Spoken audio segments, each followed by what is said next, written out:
Bonjour tout le monde. Je teste un truc. Petit dessin, j'ai récupéré une lampe pour pouvoir dessiner sans me niquer les yeux. Donc avec une bonne lumière. Et là, je suis en train de faire en train de terminer les petites pages d'un fanzine qui va sortir dans quelques jours. Mais je sais pas, j'aimerais bien mettre un peu de musique, mais j'ai peur de me faire striker. Genre, je mets un truc pas connu. Like the Parlets. Les Parlettes. Pleasure Principle. On va mettre ça.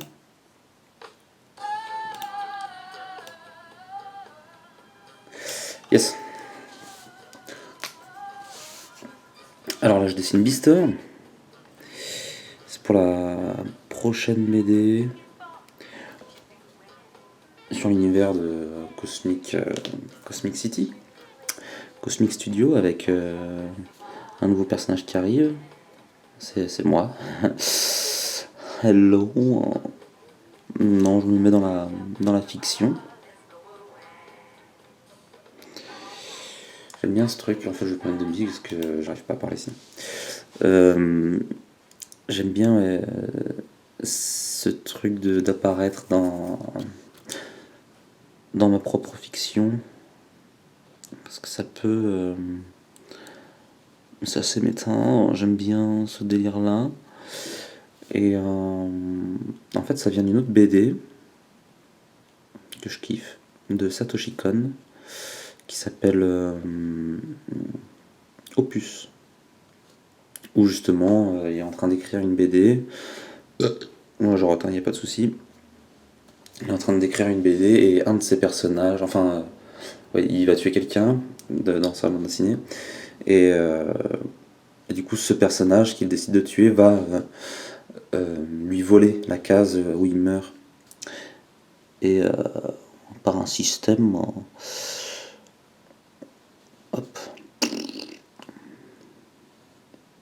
Par un système, l'auteur va se retrouver aspiré dans sa bande dessinée. Et tout le monde va penser ah, mais vous êtes Dieu, machin. Pourquoi vous avez tué, fait en sorte que ma mère ou tel personnage, quelle personne qui m'est chère meurt et tout. Je trouve ça pas mal. Je trouve ça pas mal. Et moi, vu que mon projet, la Cosmic City, Cosmic Studio, là, c'est un peu de flouter toutes ces frontières-là entre la part de fiction et la part de réalité de cet univers. Faire en sorte que la réalité et la fiction soient un peu la même chose, quoi. Je trouvais ça important d'apparaître dans la BD à un moment. Et du coup, bah, vous allez voir, hein, mais l'inspecteur sur ce. Donc il y a l'inspecteur qui est dans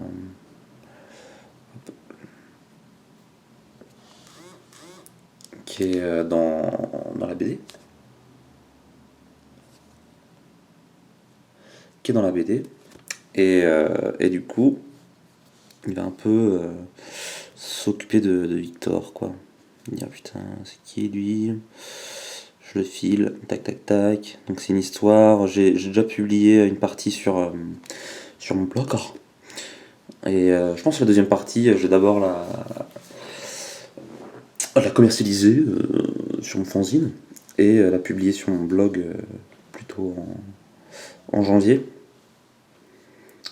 J'essaye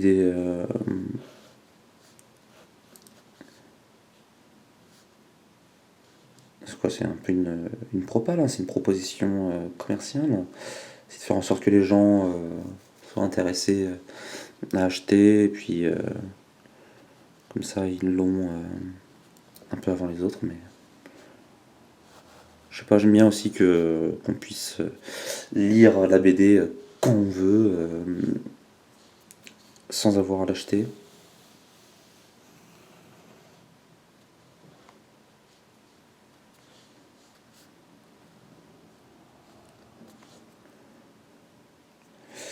Dada. Didri dada. Bistor sur son bureau, donc c'est à peu près le même que moi, de toute façon. Hop, il dessine des trucs, je sais pas quoi. Je mets pas trop le. Je laisse blanc les images. La petite gomme. Petite gomme. Capuchon.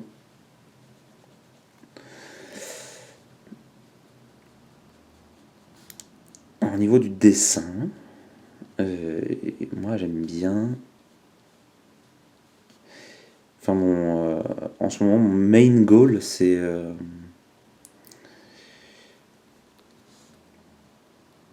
d'approcher un peu le type de dessin qu'on voit dans Mind Game. Mind Game, la bande dessinée.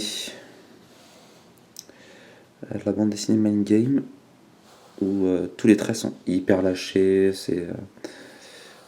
Je le montrerai après. Peut-être après ce dessin-là. Très lâché. Et il y a une belle force, je trouve, dans ces traits. Au gars, c'est Robin Nishi qui dessine. Et pour le coup, il se met dans sa propre BD lui aussi. Si apparaît, enfin, ouais, si, ça. Il apparaît, il parle un peu de ses envies d'être un auteur reconnu, machin, et des choses qu'il regrette dans sa vie de ne pas avoir fait, tant surtout pour le coup sur le plan émotionnel. Et là, hop, on a oublié. Putain,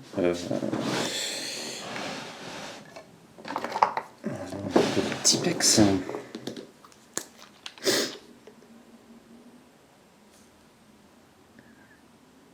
Voilà, magnifique.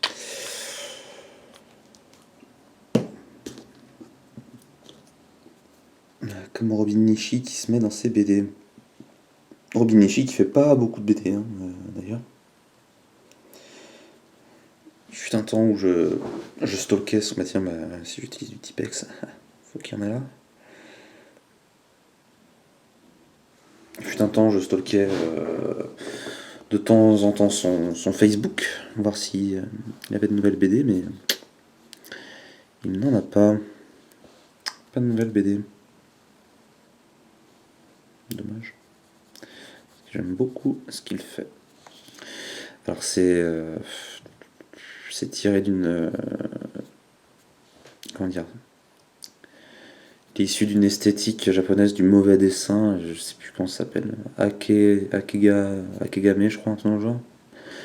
Akegame, Game o Name Nazuyo. Pardon.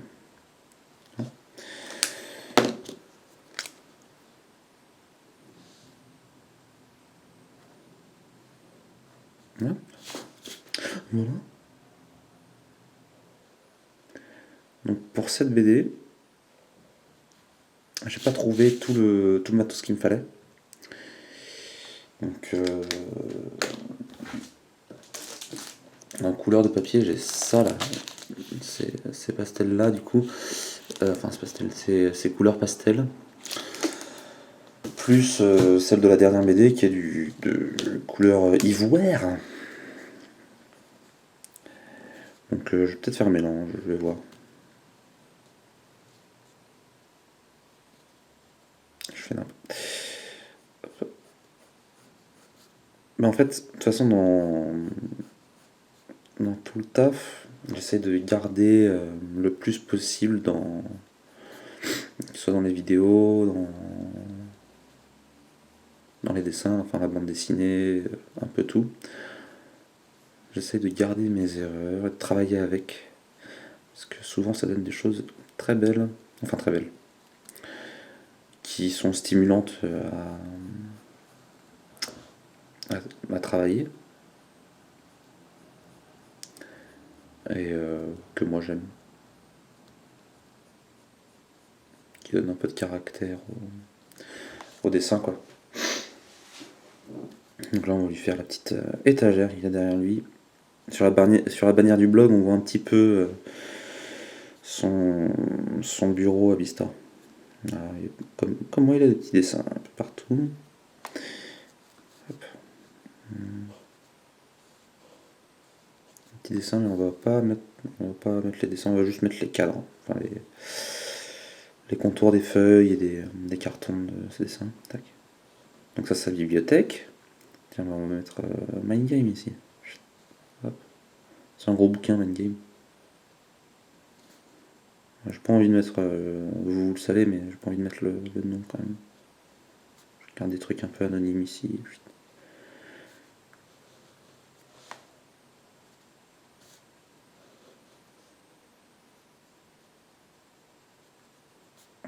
Tac, tac, tac. Vistor qui lit beaucoup de trucs. Au moins qui fait semblant de lire beaucoup de trucs, peut-être. En tout cas, il y a une bibliothèque bien fournie. Hop, avec des traits tremblants, comme toujours.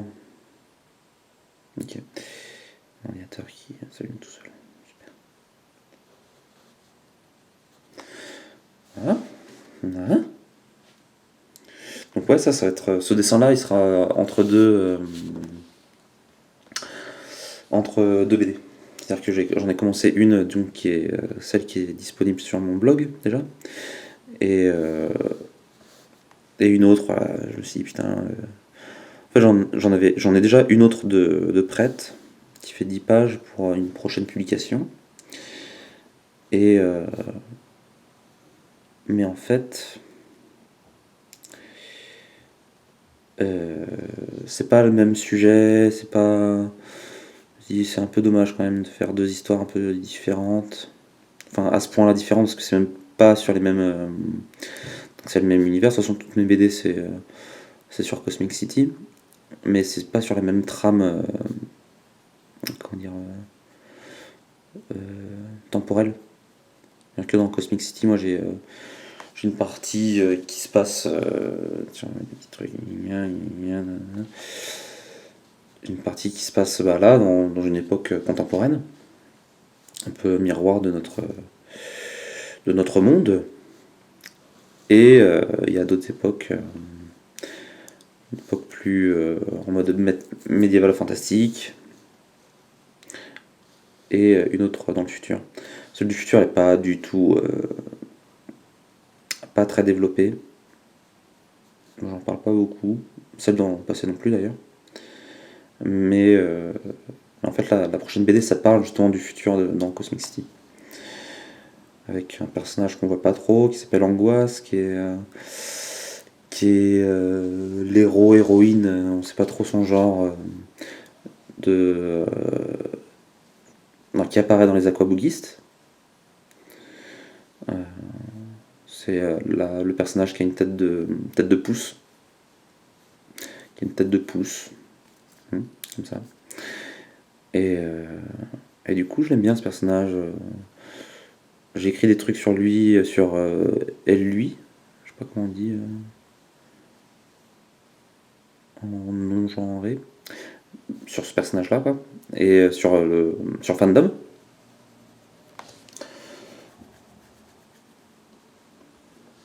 Donc voilà, mais c'est un personnage que j'aime bien parce qu'il est. En fait, spoil, hein, enfin spoil. On s'en bat les couilles, mais c'est un personnage qui est plus ou moins immortel, qui est le même en fait dans toutes les temporalités de Cosmic City. C'est un personnage voilà, qui est récurrent et qui change pas, qui a juste plus de cicatrices à chaque fois que le temps avance, quoi. C'est-à-dire que dans le futur, il est couvert de cicatrices. Voilà, super armoire, hein, super belle. Tac. La plupart du temps, les remplissages, je les fais à l'ordinateur. Par exemple, là, je vais tout faire à l'ordi.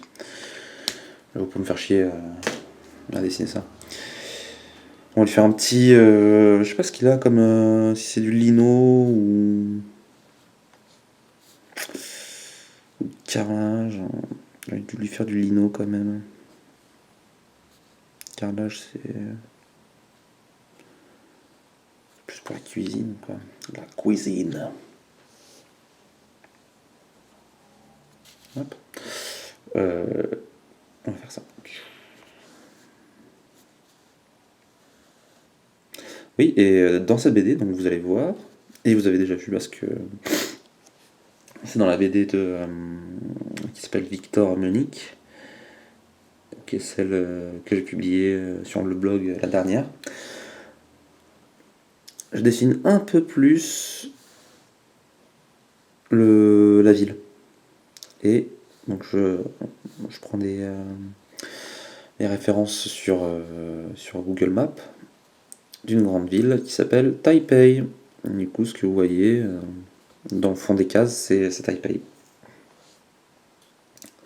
C'est Taipei, tout à fait. Et dans ces bulles-là, on va mettre comme le personnage. Je sais pas si. Enfin, c'est dans le. C'est dans le fandom. Mais il y a un personnage qui s'appelle Wi-Fi qui apparaît dans une bande dessinée, la seule, non la deuxième, la première la première qui se passe dans le passé avec Aurore et Aurore c'est une sorte de Link au féminin qui rentre dans une grotte et qui rencontre Wi-Fi qui est une sorte de statue, un génie, on sait pas trop et ce génie là il parle que en paroles de musique. Et du coup, on va faire comme ça. Comme si le Wi-Fi moderne c'était dans l'ordinateur. Ce qui peut être un. Je n'ai pas encore la version contemporaine de Wi-Fi. Sachant ouais, que chaque personnage a sa version dans chacune des temporalités de Cosmic City. Je construis un peu comme. Comment ça s'appelle Tiens, on va mettre Screaming Jay Hawkins peut-être.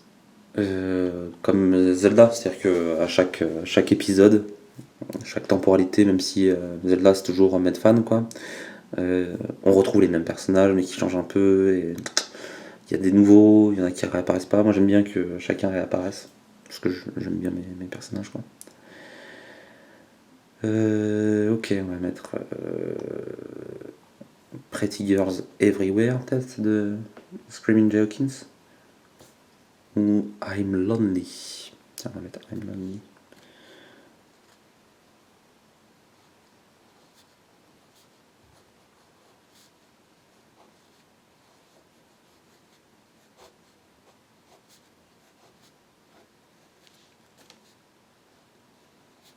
I'm Lonely.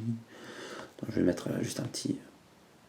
Ah, c'est où c'est en live ça.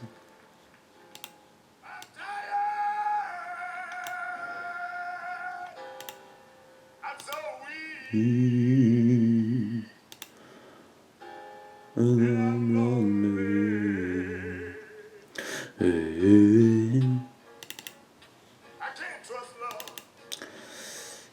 Là on va mettre Brother Louis.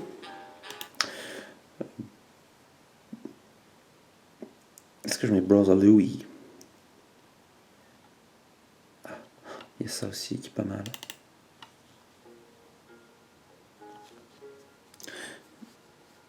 Ça faut. Je sais pas si j'aurai la place.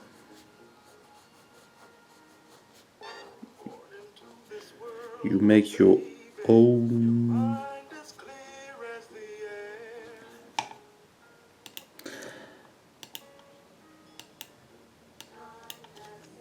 You make your own heaven.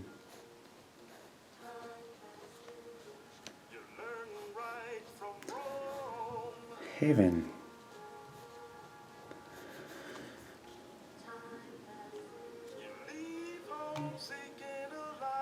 And hell right here on earth.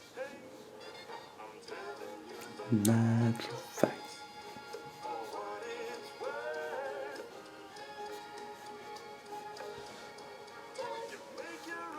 Heaven, hell right here on earth.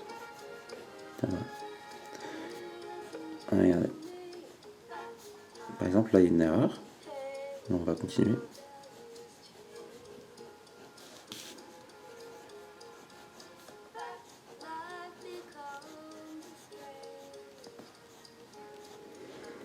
Et on va faire un truc genre ça.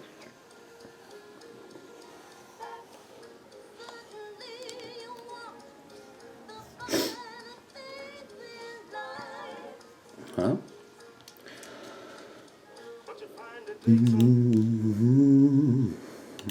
On va bien mettre Underground Angel.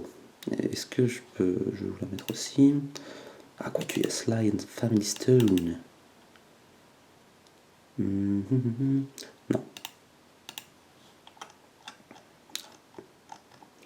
Attends. Je pas tous mes. C'est bizarre ça, j'ai pas tous mes sons. Ah mais putain, mais j'en ai trop en fait, j'en ai plein. Oh, ah oui d'accord. Alors, Mongo Jerry, tiens. In the summertime, voilà, yeah.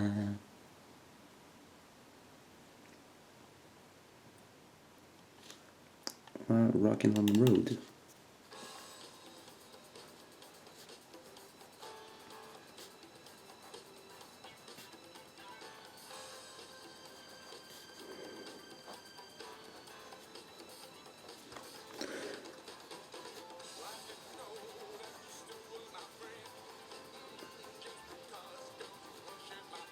Voilà.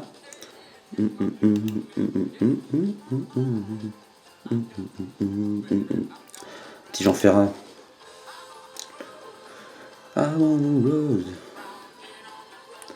Rockin' on the road. Ah, quoi tu veux, un petit Tim Maya, moi je suis chaud. Tim Maya, Sosego, tiens, ici. J'écoute que ça en ce moment. Ah, shit. Baby, ooh, baby, I like that. Bon, ça sur la partie. Rockin' on the road, rockin' on the road. Qui est pas que de l'anglais, quoi.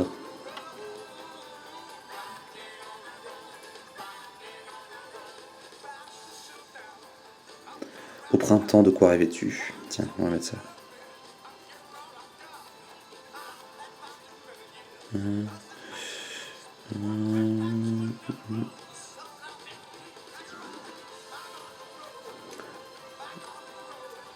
De quoi?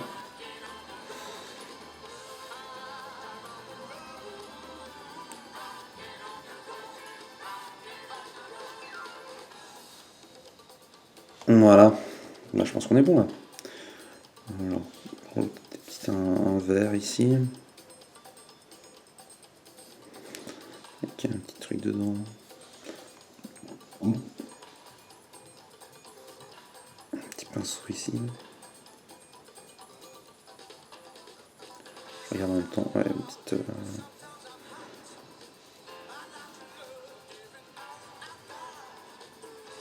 La souris.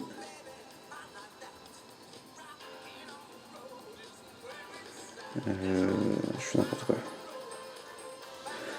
Ok. Qu'est-ce que j'ai un pichet Richard. Un pichet Ricard sur le truc. Peut-être pas le mettre. Et puis ici, la petite maquette pour fanzine. Non. Ici. Bon, ça va aller. Bref. Voilà. Bon, j'espère que ça vous a plu. 24 minutes. Ouais, c'est un peu long. Hein. Ouais, bisous.